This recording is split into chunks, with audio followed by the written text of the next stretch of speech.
Ernie Mitchell, October 18th, 52. We kind of went all over. Bruce Roundpoint was my neighbor, and lacrosse factory was right next door. So we got to go there and pick out lacrosse sticks.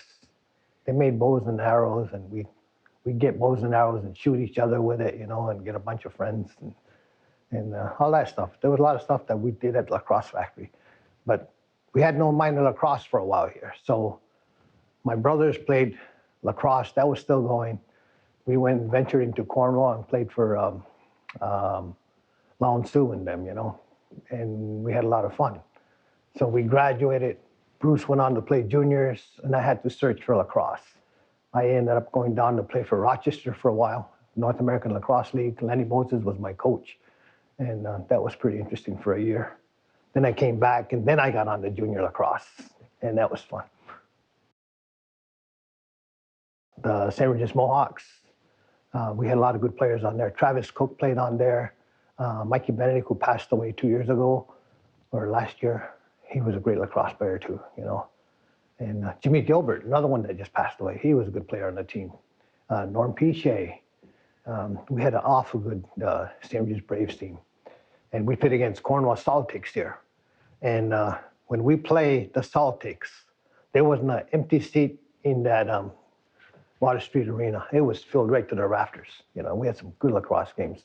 They had a lot of good players, we did. Before that, the Wildcats were the big team, and they had Chuck Chan on there, and we used to come watch them play, you know. When junior lacrosse got done, I played seniors. It was kind of like a pickup team we had going, but I played for them. We played in that North American Lacrosse League against Oliver Hill and Rochester and some of the teams, Niagara Falls. It was a good league, a lot of travel. But then John Ferguson came to town, and they were putting together this new lacrosse league, National Lacrosse League. And I got picked up to go try out for them. So in '74, I went down and tried out. There was 7 goalies, and they were from all over the place. Wedlock was the one that was #1 pick. I don't know if you knew him. He came from Coquitlam, BC. Yep, and myself, I didn't think I had a chance because I was only about 130 pounds. I was a small goalie, and all the other guys are huge. Yeah? I made training camp. I came out of there and made the team, backing up Wedlock for the first few games. And then I took over on him for a while. You know? Yeah. The thing that made the team for me, when I went to the pros, and the thing that stuck out for me was they had new rules in the pro league. These players came out of the senior A ranks. Senior A ranks, the nets were still 4x4. And Bishop and all his players had a style of lacrosse. I remember watching Donnie Crocker actually showed me a lot. He was with the team, and he taught me a different style. But reflex goalie and all that I was at the time, and I was a small goalie. The nets were bigger in the pro league, you know, a lot bigger. And if you saw any of my pictures in there, I was smaller than the defensive players in front of me. I was just a little guy, but I could stop the ball. And the reason I made the team was because those other senior A goalies that came here had to adjust to the bigger nets. So that gave me an advantage. That was fun. We, in that pro league, they played like, I think it was 48 games. It was a lot of games. It was parallel to the NHL hockey. When that ended and came back in the '80s or '90s, they only played 16 games. It was never put back at that level that it was when we played. But it was good. And I got to meet a lot of people. I played with Gaylord Paulus. He played on our team. Johnny Davis was awesome. You know, he did things with that stick. He was awesome. Yeah. And who else played there? Bill Squires. I remember watching Bill Squires would play lacrosse, and they'd be at the face-off, and he had a stick like a spoon. They draw it, and he'd flip it, Indian pickup, and he's gone. You know, he was a really good player. So yeah, I got to meet a lot of good players. Coming from this reserve, me and Bruce Roundpoint, to venture into that, we made a lot of good friends that played senior A, but we got to see another level of lacrosse that we didn't see down here. You know. My style completely changed. I was a reflex goalie with reflexes, but I played for John Ferguson in '74. In '75, they brought in Jim Bishop. Yeah, and I wanted to play for Jim Bishop. Actually, he told me that I probably wouldn't be on the team. He took me in his office. I was with my brother Mike, and he told me that chances are I won't be with the team, you know. And I said, just give me the chance, you know.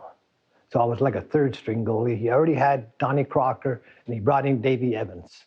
And Davey was extremely good goalie. He came from the West there. And I worked at it. Like I said, Donnie Crocker was showing me a lot, how to play, how to pass. It's one thing Jim Bishop told me, that I used a wide goalie stick, and he said, that's got to go. You got to learn to pass. So I worked out in his gym downstairs, and I learned to pass that ball. And I would venture out of the net a lot. I learned to sprint. Crocker would score goals. He'd go up the floor, and he'd quarterback the team, and he'd score goals. But he taught me how to do a lot of that. And so it was like another dimension to my game. And it seemed like they played me a lot more at home because I was a reflex goalie, you know. They get the crowd going. Yeah, I remember Alfie used to make the lacrosse sticks out there. Yeah. He still does, yeah. Does he? Yeah. He was a goalie too, you know. Yeah, I remember him as a goalie too. We were kids together. We grew up playing lacrosse, and Bruce wouldn't let nobody touch me, you know. That's one thing about him. He was a good defenseman. When we played for Montreal, he come out and tried out. We did our thing and all that at the end of training camp, and they let him go. He was off the team. Well, we played a few games, and the Quebecois, we got into a few fights, and I told Jim, you know, we wouldn't get beat up if we had Bruce Roundpoint, you know. And so they brought in Bruce, and he was very exciting. He'd fight, and Montreal loved it, and they brought him back. And he was a good lacrosse player, but because of such a short training camp, I didn't think he got a fair shot the first time. I thought Bruce was a hell of a lacrosse player. He had a lot of strength. Whenever we played lacrosse, you wouldn't think he'd get to the net, but he was very strong. He'd get through it, you know. My brothers needed a target. But basically, yeah, when we played around here, I played out with Bruce. And almost was probably 15, 16 before I picked up the pads and started playing goalie. And Wallace Roundpoint, Bruce's uncle, would work with us, and I'd be the goalie, you know. Mike who was supposed to be here, Mike Mitchell. Oh, Mike's your brother. Yeah, okay. and Richard was the other one, the oldest one. And them two, they had a regular lacrosse league. I remember the Wildcats earlier, they played against them, the reservation teams. And I was just a little guy, but I used to watch them play lacrosse in Hogansburg. And actually, we brought all kinds of peas and pea shooters. And me and Bruce, the Wildcats, to get a breakaway, we shoot them with the peas, you know, to slow them down a little bit. But it was fun, you know. Yeah, we did. You did play in the Yeah, we played Onondaga, and actually they had a league here. Morrisburg and all them, they'd come down here. We played a little bit on the Island box too outside, and the Hogansburg box. So that was fun. I coach here for the Akwesasne Thunder.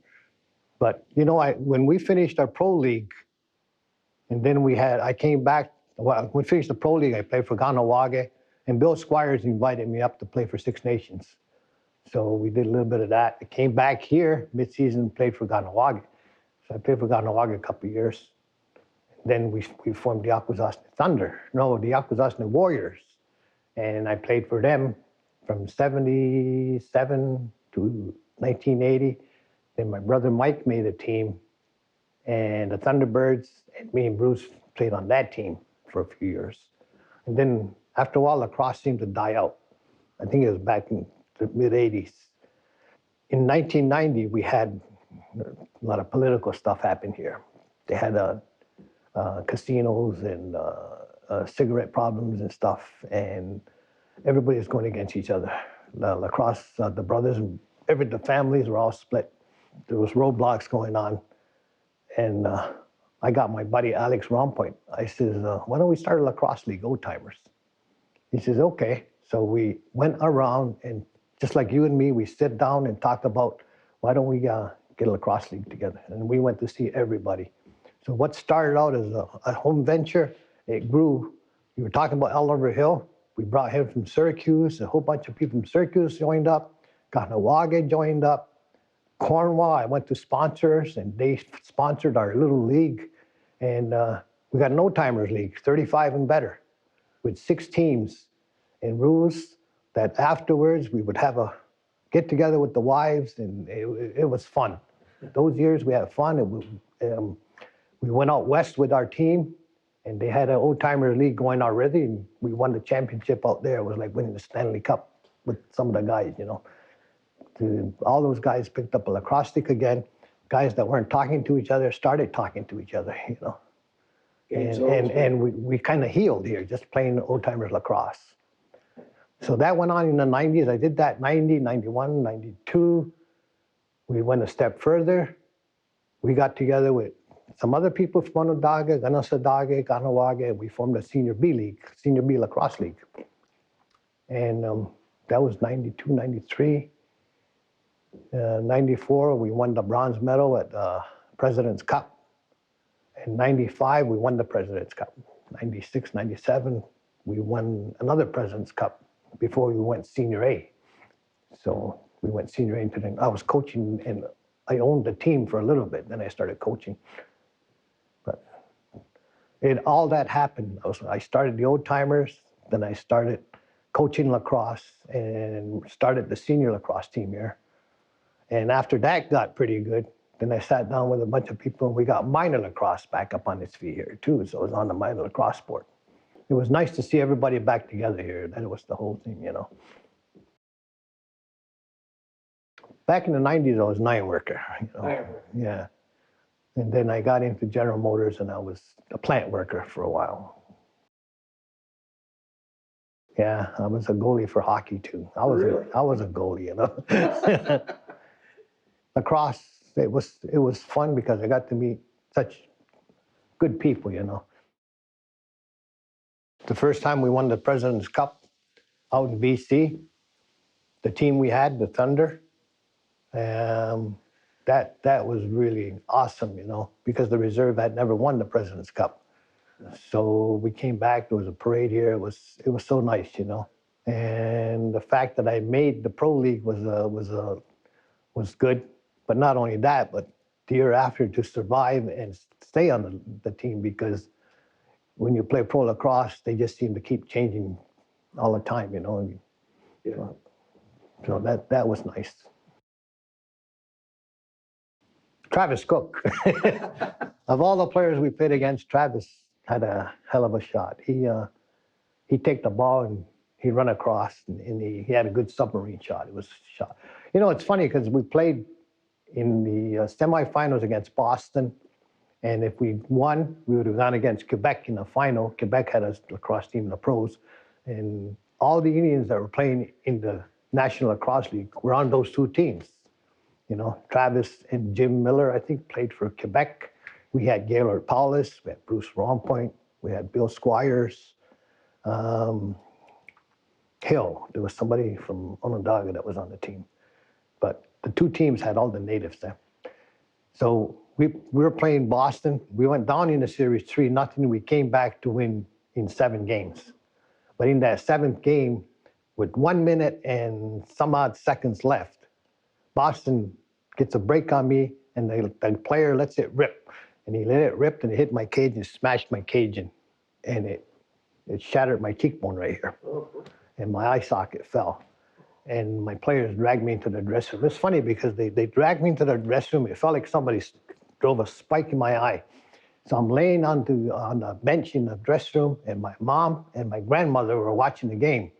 They come running over and say, "That's my son in there." And the security guard says, "No, you can't go in." She says, "I'm going in." She says, "No, you can't go in." And she grabbed him and she threw him. Big guy. He tells me about that story. I'm really surprised. So they took me in the hospital. I stayed in the hospital on a Sunday night. We lost after the game was over, we were going to the finals with no goalies because when we played in Boston, Davey Evans had played before that, and we were losing, and he got so mad he punched the cement wall, and he broke his arms in multiple places. And now I was out of the game. So they got a goalie from Maryland, Gary Van Chagan, that was our backup. He was a third-string goalie. And we went into the finals against Quebec. And I was laid up in the hospital. Saw 4 of everything this way, and I was laying on the bed in fear because after I was in the hospital almost a week, they said, we're going to have to do surgery to fix your eye. So they're pushing me down the operating room. And I said, wait, I can see. I'm okay. I don't have to have surgery. Don't. They said, no, it's okay. They eventually put a plastic wedge just above my cheekbone to bring the socket back up. And I got to play the last few games, the Quebec series, yeah. And when I got back on the floor, we're in the playoffs against Quebec, and we're down in this series, 2 or 3 games in the series. And I got back on the floor, and I got a standing ovation, and that wouldn't stop. It just kept going. I'm behind the helmet crying my tears out. I was touched, you know. And then the first face-off we had, Travis Cook is face-off Bill Squires. Travis didn't get the face-off. It was somebody else, but Travis broke. They gave him a pass. He gets a break on me and puts the ball in the net. After all that ovation, everything, I was stunned. They score on me in 7 seconds. I had a lot of fun. I had a lot of fun playing for Jim Bishop. He was an amazing person. He taught me a lot about goaltending, and he taught me a lot about getting to that next level. When somebody tells you you can't do something, it makes you try harder to get there, you know. This man had a lot to offer, and I didn't want to be kicked off the team and not be able to play for him because he has so much to give to the game of lacrosse, you know. Yeah, he became a great friend to the natives here when we played out there, and afterwards too. He used to come down here all the time. I don't know. Through my coaching career, I've worked with a lot of goalies, you know, and I noticed that in seniors when we're playing lacrosse, they constantly get desperate. It's close at the end of the season, and they'll say, that goalie's wearing illegal pads, you know, and they're constantly checking. The game has changed a lot over the years. When I played and throughout the years, when I was coaching, the game changes so much, you know. I try to teach them all I can, but I notice the game keeps changing. If I played today, it's not the same game that it was when I was playing back in the 75s, 80s series. Yeah, because I didn't wear any equipment. We practiced. I'd have the pads on. Same thing at the Montreal Forum before the game. I'd practice with the pads. The game would start. I'd go in the dressing room and I'd take my stuff off. The only thing I wear a little pad here and a small jock. No equipment, you know. And Travis said it many a times. He'd shoot his hardest shot and I'd catch it with my stick, you know. Not like a box goalie. It was kind of like a box and field goalie together, you know. I was a completely reflex goalie. Yeah. But like I said, I learned a lot when I got there. I mentioned Donnie Crocker, Davey Evans, and I learned the style of goaltending. And when I came back here and played for our local teams, the goalies coming up had more style than me. So I had to learn off of them, you know. Because I said, geez, look at that. You know, why didn't I play like that, you know? Not really. Well, I learned to play them. They stand up a lot, you know. They stay like this, and so do I. You know, I use my shoulders for everything. When anybody shoots, I usually use my shoulders a lot, and I cup the ball into the center. I've always played that way, you know. So if somebody takes a shot here, I'll get the shoulder ball, and it bounces in front of me, and I'll catch it with the stick, then I'm gone. And that's where I was quick. The minute they hit my stick, I'm already running up the field. You know, looking for or something down the field. Yeah. throw it on the field. Yeah, yeah. I transferred into a passer when I played for Bishop. Yeah, I was a reflex goalie, save it, give it to my defenseman. You know, and that all changed while I was playing pro. No, no, I got many assists, never scored a goal. I'd be down there, I'd take shots. The other goalie scored goals on me because I'd shoot, then he'd catch it and he'd shoot the ball, and I'm going, holy shit. But at the Forum, again, and many people remember this, there was a loose ball in a corner, and I ran out the net and I scooped it up real fast, and I went to throw it to a guy breaking down the field, and it only went to mid-floor, and the guy coming out caught the ball. He had a completely open net. I think it was Toronto. And he looked like he had a short goal. He took a shot, and I sprinted back towards the net, and he shot the ball, and I flew through the air and caught it with my stick and did a somersault, and I got the ball back. And a lot of people remember that because I noticed that when they were talking about me before, they, what do you call that, Facebook, they were commenting on that. I saw Ernie fly through the air and get that ball back. I was able to move around because I didn't have the pads that other goalies wore. You were mobile. But I also had a lot of bruises all the time. It's great. I agree. They nursed it back. John Traveris, he played for me here too. We got him in the summertime. He played for us, but he played for Buffalo. And he's a great name. What they've done to lacrosse is good. They've reduced the game to 16 to 20 games. They nurtured it. They brought it back, and now they're playing the buck again. You know, but it's changed a lot. The Thompson boys. I don't know if you ever heard of the Thompsons. It's funny. Their father played lacrosse for me when I was playing. They're coaching the Akwesasne Thunder here back in the 90s. And he would come to the rink and practice with us, and he'd bring all those little boys to the rink every day to watch the seniors practice. Yeah. And then they grew up. I work at the casino. Two of the boys there worked parking cars at the casino, and as summer jobs, but they were going to school. And one of them worked for me in facilities. So, and then he played lacrosse, and he did a film. He showed me the film. He said, "Can you buy this off me?" He says, "We shot this film of me and my brothers, and it's on lacrosse." I said, "Sure, I'll buy it." So I watched it, and he was on my landscaping crew. They cut the grass and all that. So it shows, the thing shows him in Onondaga at his home, because they're from Onondaga, and they're playing lacrosse in the backyard, passing each other and talking. It was a nice film. But then I saw him looking for the lacrosse ball. There's tall weeds in the back, and he hadn't trying to find the ball. And I said, "Christ, you work for landscaping? You don't even cut the grass in your own house?" You know, and he didn't like that. Their father's from this reserve, but their mother's from Onondaga. So they were here as kids, and then they went back to Onondaga, and then they played pro. So we kind of take them as Mohawks, but they kind of take themselves as Onondagas.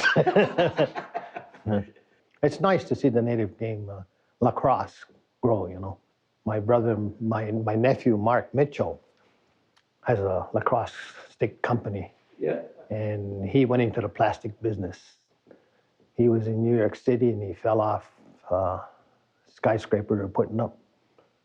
Fell 90 feet.